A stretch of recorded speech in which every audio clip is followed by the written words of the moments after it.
Fatty boy, you rock. Thanks so much, Ward. Oh yeah? I know. You stand in the same place long enough, you get to know a lot of people, right?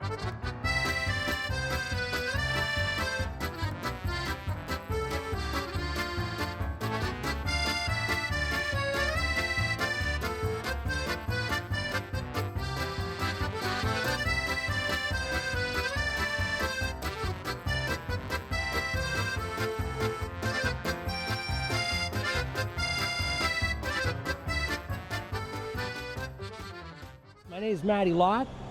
I grew up in Montreal, Quebec. I'm 51. I moved out here to the most beautiful place I would say on planet Earth. It'd be 30 years on November 1st. We're on our 19th year. We just celebrated our 18th birthday, and this is the beginning of our 19th year. I got 3 beautiful children. My heart beats for them. And I love what I do. This is my favorite cuisine on planet Earth. I didn't own this place. I'd eat here twice a week, minimum. And I'm so grateful and honored to be able to perpetuate it with the people of British Columbia, or Vancouver Island, if you will. I never thought this would be my calling, because prior to me opening this, I never cooked professionally in my life. Wow. What made you choose to serve the food that you serve? Oh, that's easy. Yeah. It's my favorite food in the world. Truth is, if I was on death row, I want a chicken poutine, 2 steamed hot dogs all dressed, bottle of Spruce Beer. Flick the switch, guys. I'll see you on the other side. No, I'm serious. What were you doing before opening? In another lifetime, back home in Montreal for 13 years, I was a doorman. Yeah, I opened up the door in one of Montreal's most exclusive apartment buildings for 13 years, from the time I was 15 years old till I was 28. What inspired you to open this place? Call me ignorant. You know, I only lived in Canada, in Montreal, my whole life. And I kind of assumed, like, I moved out here and I kind of got to this feel like, you know, how someone from a foreign land moves to a new place. The topography is totally different. Victoria's got a great food scene. I kind of assumed as a Montrealer that steamed hot dogs, house burgers, authentic poutine, and Spruce Beer was something that was from St. John's, Newfoundland to Victoria. I didn't know it was exclusively a kind of diner fare that existed primarily in Quebec. I was homesick, and I was. God brought me to a neighborhood called Esquimalt. My son was 6 months old. Our first place was 2 blocks away, and I'd walk by this location, and in a short time, I saw 3 pizzerias come and go from here in about 9 months. I liked the big windows. Park was there, and I loved the canopy. This would be a great place for a hot dog joint. And I said to the last owner, I said, buddy, I said, if you ever want to get going, I'd be interested in taking over the location. He was ready to throw in the towel. And people say, that place is cursed, man. Nothing ever works there. Kind of getting me a bit nervous. But I was confident in the food I was going to perpetuate, right? What were actually some big challenges you faced when first opening the restaurant? We started off with a bang. We started off with a big menu. I wish I had one of those opening day menus, because we did breakfast, lunch, dinner. The menu was huge. It was too big. And we were open to 1 a.m. Friday, Saturday, and every night 11. I realized real quick that it was too much for me, being the sole owner operator, that I had to simplify things and fast. When you narrow down your menu and stick to things that you're gonna knock out of the park every time, that's off tune. I got rent control, so I'm pretty lucky there. I bought the building 15 years ago. That's awesome. Yeah, best thing I ever did, because if I didn't, City Hall was gonna tear me down, because they've been wanting this building forever, so. Did you have to sacrifice anything else when opening the building? What happened to your personal time and family time? How did you deal with that? That's an excellent question. I was here open to close every day, and it beats up on family time, because you're building your reputation, you're building your client base. I missed a lot of the time at the dinner table with my children, because I opened up with 1 kid, and by 2010 I was up to 3. Golden moments. I saw my kids every day. Family time, it really takes away from. Most days I'm out by 2, 3 o'clock. So I'm at the dinner table every night with my mom and the children, which is great. The first 5 years were really grueling. Our local pub burned down, and our night sales went up in smoke. Yeah, the Tudor House pub was there for over 100 years. Wow. And it caught fire in 2013. Awesome, thank you. Hey, thanks so much. Thanks, guys. I'd like to get back to the later night hours. I always wanted to give Esquimalt a late night place to get a good burger, to get a good fry. How did the community respond in the beginning? Was there a lot of sales? Did it take a bit of time to get the ball rolling? No, it didn't. I'll never forget opening weekend. It was a Friday. There was something we were waiting from City Hall, which is right next door. The guy finally came, he got the paper, bang, we turned the open sign on at 11 o'clock. It was so busy. It took 2 years to match the sales on opening weekend. Everyone obviously wanted to try the new guy. Still going strong. I love seeing people walking around and hyping you up, and it seems like so many people in the community. Has the support or the business kind of been fluctuating, or has it been pretty steady throughout the years? I'm very blessed to say it's been pretty steady. The last couple of years has been probably the tightest I've seen. Profitability is not what it used to be. Like my hot dogs have been $2 for 18 years. Poutine, I don't ever want to see go past the $20 mark. And I've been at $19.95 on my most expensive one for years now. Because at the end of the day, this is a blue collar comfort cuisine that I want everyone to enjoy. We get people pulling up on the Porsche, the Land Rover, the Premier. Used to eat here back in the old days, Jordan Campbell. We don't just get like tradesmen or Navy. We get everybody. What do they all have in common? They all like a good plate of poutine. They all like a nice hot dog, Nice. Right? So that's, and I admire that. And I think that's a really cool aspect.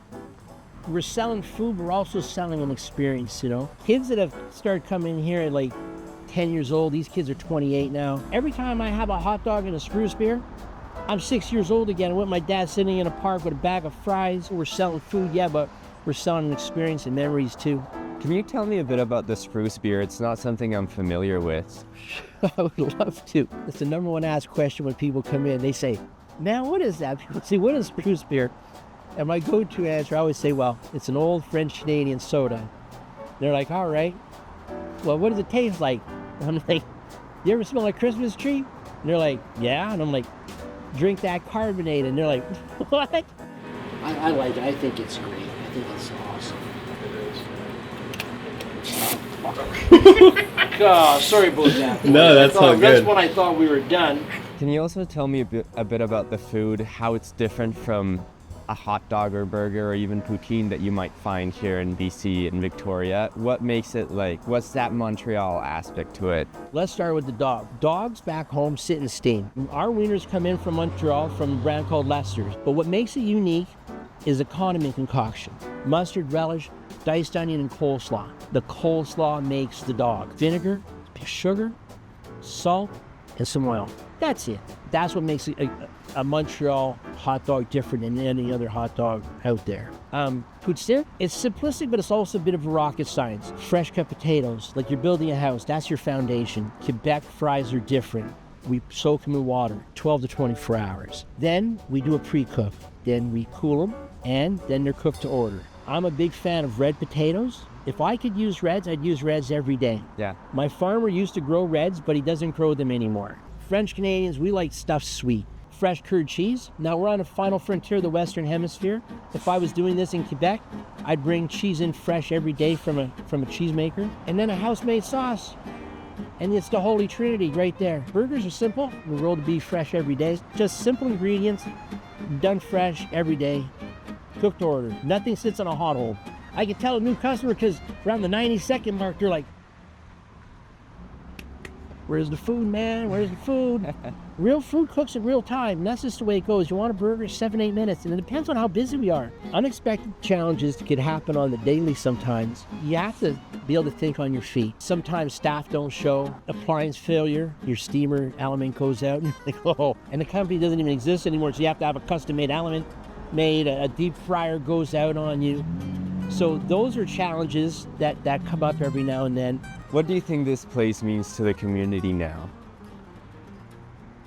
Oh, I hope it means good memories. Food's consistent all these years. You're never going to get the same meal twice. Potatoes change throughout the year. A potato fry different in September than it will in April. We sponsor a lot of hockey. I hope they're grateful for all the sponsorship we've given. The heart of any community, in my mind, is right there at the rink. That's what makes Canada Canada. What defines a nation? Well, it's the sport we play, hockey. Yeah. The language we speak, English and French. And the food we eat.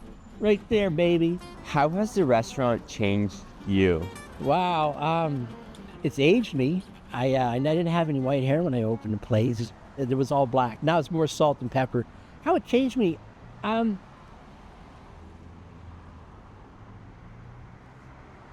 don't know. I'm a consistent person, you know. Mm-hmm.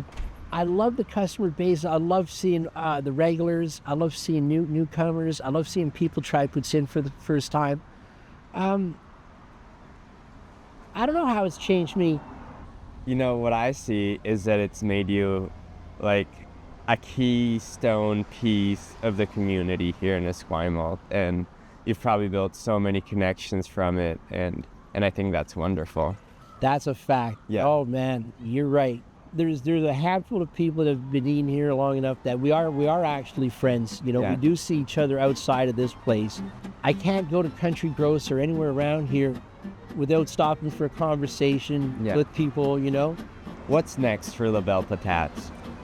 Oh my goodness. Well, we're coming up slowly on the 20 year. I remember when we turned 10, that was a big milestone for me. Coming up for Labelle, all being well, I'll keep frying potatoes.